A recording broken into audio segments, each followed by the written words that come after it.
Allez, c'est parti. Aujourd'hui, on va s'intéresser à un rôle technique qui est absolument crucial, mais dont on entend au final très peu parler, celui de technicien supérieur en automatisme et informatique industrielle, ou pour faire plus court, le TSAI.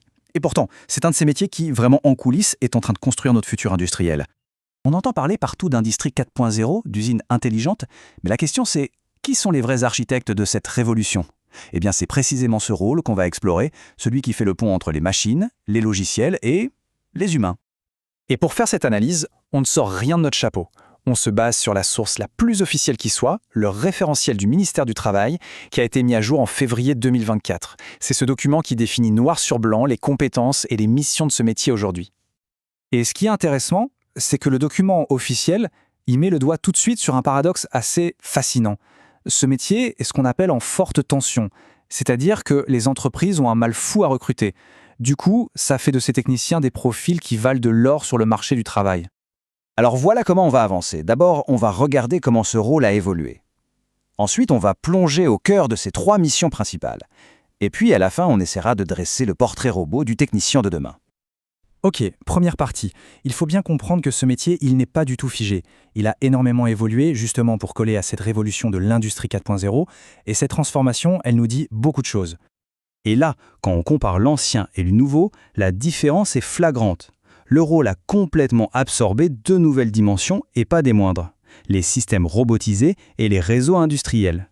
Le TSAI, ce n'est plus juste un spécialiste de l'automate, c'est devenu un vrai intégrateur de systèmes complexes et surtout connectés. Le référentiel met aussi un coup de projecteur sur une technologie comme l'IO-Link. Alors qu'est-ce que c'est ? En gros, c'est une norme qui permet même aux plus petits capteurs de communiquer de façon intelligente, numérique. C'est un petit pas de plus vers l'usine 100% connectée et c'est devenu une compétence indispensable pour le TSAI. On attaque maintenant sa première activité principale, le contrôle-commande.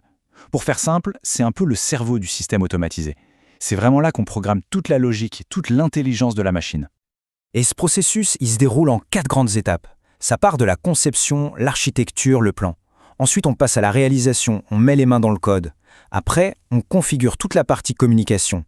Et enfin, la phase cruciale, la mise au point. C'est là qu'on chasse le moindre bug pour que tout fonctionne parfaitement. Pour construire ce fameux cerveau, le technicien doit maîtriser pas mal de choses. Il doit savoir lire un cahier des charges complexe, programmer avec des outils spécifiques comme le GraphSet, et bien sûr faire en sorte que tous les équipements se parlent, notamment grâce à des technologies comme l'IO-Link. Passons à la deuxième grande mission. L'interface homme-machine qu'on appelle aussi IHM. Si le contrôle-commande, c'est le cerveau, eh bien l'IHM, c'est le tableau de bord. C'est ce qui permet à un opérateur de dialoguer avec la machine, de la piloter, de voir ce qui se passe. Et là, le défi, il n'est pas que technique, loin de là. Il faut penser utilisateur, créer des écrans qui soient clairs, intuitifs, ergonomiques. Ça demande des compétences en développement, bien sûr, mais aussi une vraie sensibilité à l'expérience utilisateur et même des notions de base de données pour stocker et afficher toutes les informations. Et on arrive à la 3e et dernière activité, la mise en service. C'est le grand moment. Le technicien quitte son bureau pour aller sur le terrain, chez le client, pour installer, tester et finalement démarrer le système. Cette phase, c'est une chorégraphie très précise. D'abord, on vérifie que chaque câble est bien branché, puis on met les équipements sous tension, un par un, on ajuste. On teste absolument toutes les fonctionnalités, et quand tout est validé, on bascule en production. Et ça ne s'arrête pas là, on accompagne les équipes du client pour s'assurer que la prise en main se passe bien. D'ailleurs, le nouveau référentiel insiste sur 2 types de tests. Le premier, c'est le FAT, pour Factory Acceptance Test. En gros, c'est la répétition générale qui a lieu, c'est le fabricant. On vérifie que tout marche nickel, avant même d'envoyer la machine chez le client. Et la deuxième phase, c'est le SAT, Site Acceptance Test. Cette fois, la machine est installée dans son usine, dans son environnement final, et on refait toute une série de tests pour être sûr que tout fonctionne parfaitement dans les conditions réelles. C'est la validation ultime avant de, comme on dit, donner les clés au client. Bon, alors si on fait le bilan de tout ça, à quoi ressemble le profil complet de ce technicien? Quelles sont les compétences qui font qu'il est si recherché? Ce tableau résume bien la polyvalence du poste.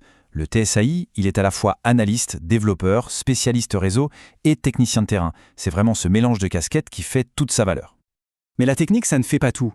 Et le référentiel le dit bien. Il y a 3 qualités humaines qui sont fondamentales. Savoir travailler en équipe, parce que ces projets ne se font jamais seuls. Avoir une vraie capacité à résoudre des problèmes, parce qu'il y a toujours des imprévus. Et surtout, être curieux. Avoir cette envie d'apprendre en permanence pour rester à jour. Et où est-ce qu'on trouve ces techniciens? Eh bien, quasiment partout. De l'agroalimentaire à l'énergie, de la construction de tunnels à la gestion intelligente des bâtiments, les opportunités de carrière sont incroyablement variées. Ce qui nous amène à une dernière question. Quand on voit à quel point ce rôle est stratégique et à quel point les entreprises peinent à recruter, on peut se demander si le TSI n'est pas finalement le métier le plus important dont on ne parle jamais. C'est une question qui mérite d'être posée.